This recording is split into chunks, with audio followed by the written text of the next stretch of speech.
हाय दोस्तों। मेरा नाम है शमर दास। मैं पहले भी कई सारे वीडियो बना चुका हूं मेडिकल इक्विपमेंट्स के ऊपर। तो आप लोगों से बहुत प्यार मिला, अच्छा लगा। बेसिकली हम लोगों का जो कंपनी है medical engineering and devices, we focused on electronics medical equipment. So आज की वीडियो मैं कस्टमर्स की सेफ्टी के लिए बना रहा हूँ। तो ये बहुत इंपॉर्टेंट वीडियो है। मैं चाहता हूं कि मोस्ट ऑफ द कस्टमर्स जो हमारे साथ जुड़े हुए हैं, जो हमारे हैप्पी कस्टमर्स है, वो तो देखे ही, और आप इतना फॉरवर्ड करो कि सारे कस्टमर्स इस वीडियो को देखें और समझे। मैं कुछ टिप्स बताना चाहूंगा फॉर कस्टमर की सेफ्टी के लिए।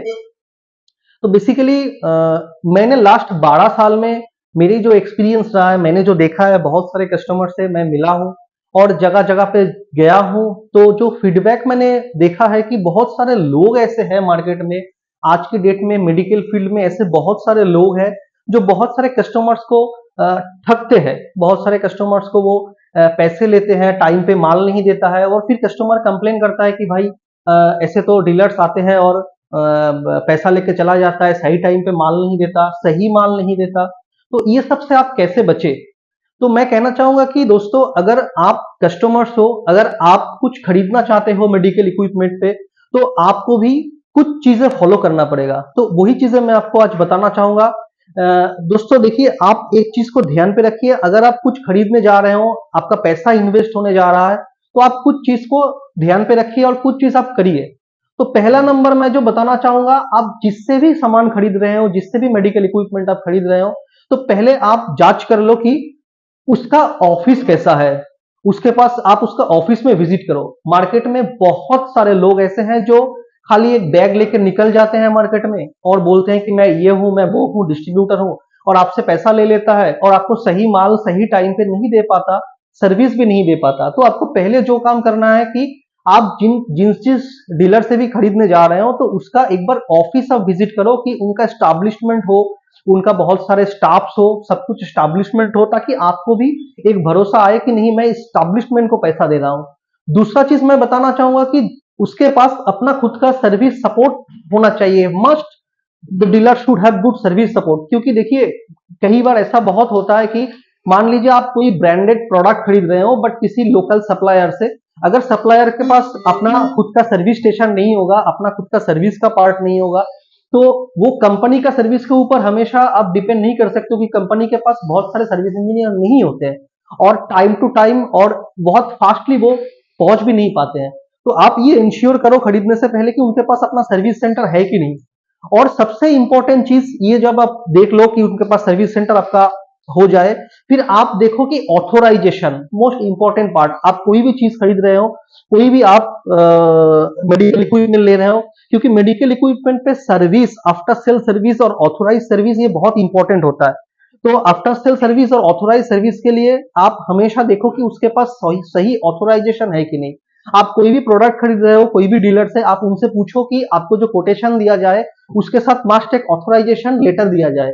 अगर आपके पास विद इनवॉइस ऑथोराइजेशन लेटर का एक कॉपी भी रहेगा, तो मान लो कि कल की डेट में अगर उस डीलर के साथ आपका रिलेशन खराब हो जाता है और किसी वजह से आपके साथ उसका बन नहीं पाता है, फिर भी आपको सर्विस टाइम टू टाइम मिलता रहेगा, क्योंकि कंपनी ने उस डीलर को ऑथोराइज किया है कि आप ये माल बेच सकते हो। तो आप कंपनी को पकड़ सकते हो कि मुझे सर्विस मिलना चाहिए, मेरे पास टैक्स इनवॉइस है, मेरे पास ऑथोराइजेशन की कॉपी है, और you are bound to give me the service. तो ये आप इंश्योर करो कि सर्विस के लिए आप वो ऑथोराइजेशन होना चाहिए। और सबसे इंपॉर्टेंट एक चीज मैं बताना चाहूंगा, सबसे इंपॉर्टेंट चीज एक मैं बताना चाहूंगा आपको कि लास्ट जो है वो है कि आप कस्टमर डेटाबेस, ये बहुत ही इंपॉर्टेंट है कि आप कस्टमर डेटाबेस मांगो।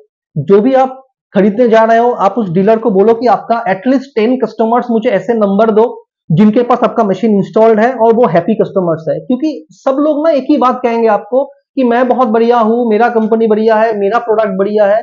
प्रोडक्ट तभी बढ़िया होगा, सर्विस तभी बढ़िया होगा, जब वो 10 आदमी जो इसको यूज कर रहे हैं बहुत दिनों से, वो जब आपको बोलेंगे कि हाँ इसका प्रोडक्ट बढ़िया है, इनका सर्विस बढ़िया है, इनको बोलने से ही आ जाता है, तो तब जाके आप सेटिस्फाइड हो सकते हो कि हाँ इसका प्रोडक्ट ठीक है, इसका सर्विस ठीक है। तो ये 3-4 चीज अगर आप ध्यान पे रखते हो तो नंबर 1 ये है कि आप जिससे भी खरीद रहे हो उनका अच्छा स्टैब्लिशमेंट होना चाहिए, उनका ऑफिस होना चाहिए, उनका स्टॉक्स होना चाहिए। दूसरा, उनके पास सर्विस इंजीनियर होना चाहिए, अपना सर्विस सेटअप होना चाहिए ताकि आपको वो सर्विस दे पाए। और बाकी आप उनसे बहुत सवाल करो प्रोडक्ट के बारे में, उनके पास नॉलेज होना चाहिए और आप उनसे ऑथोराइजेशन लो कि वो ऑथोराइज्ड है आपको वो सामान बेचने के लिए, ताकि कल की डेट में और आगे जाके कभी भी 10 साल बाद भी अगर आपको वो प्रोडक्ट में कोई प्रॉब्लम हो, आपको जेन्युइन पार्ट्स चाहिए, तो वो ऑथोराइजेशन का कॉपी और ओरिजिनल टैक्स इनवॉइस आपके पास रहेगा। तो एज पर इंडियन लॉ कोई भी जो चीज को बना रहा है मैन्युफैक्चरर, वो आपको सर्विस देने के लिए बाउंड होगा। और आखिर में आप देखो कि लिस्ट ऑफ कस्टमर्स, कि उनके पास जो भी कस्टमर्स है उनका लिस्ट लो, उनका फोन नंबर लो और उनसे पूछो। आप इन्वेस्ट करने जा रहे हो, थोड़ा सा आप ये मेहनत करो, थोड़ा सा कस्टमर्स को फोन करो कि कैसा सर्विस है, कैसा प्रोडक्ट है, तो आपको समझ में आ जाएगा वो प्रोडक्ट कैसा है। आप कोई फ्लिपकार्ट से माल खरीदते हो, अमेजन से माल खरीदते हो, तो आप उनका रिव्यू नहीं देखते हो, आप उसका रिव्यू देखते हो, उसका प्रोडक्ट कैसा है देखते हो। तो वैसे ही मेडिकल इक्विपमेंट खरीदने से पहले भी आप ये सब चीज को अगर आप चेक करोगे तो डेफिनेटली आपको कहीं पर भी कोई प्रॉब्लम फेस करना नहीं पड़ेगा। आपको सही चीज सही दाम पे सही सर्विस के साथ मिलेगा और ये चीज आप ध्यान पे रखो। Thank you very much. और ये वीडियो को बहुत सारा शेयर करो ताकि मार्केट से जो खराब डिस्ट्रीब्यूटर्स है, जो बैड बिजनेस प्रैक्टिस करते हैं, उन सब की बिजनेस बंद हो जाए और जो सही बिजनेस करता है वो सही लोग और सही कस्टमर के साथ सही मार्केटिंग को इंडिया को आगे ले जाए और हमारे जो मेडिकल इक्विपमेंट का सेगमेंट है ये भी बहुत आगे जाए। धन्यवाद सबको, सब खुश रहे, सुस्त रहे, फिर मिलेंगे।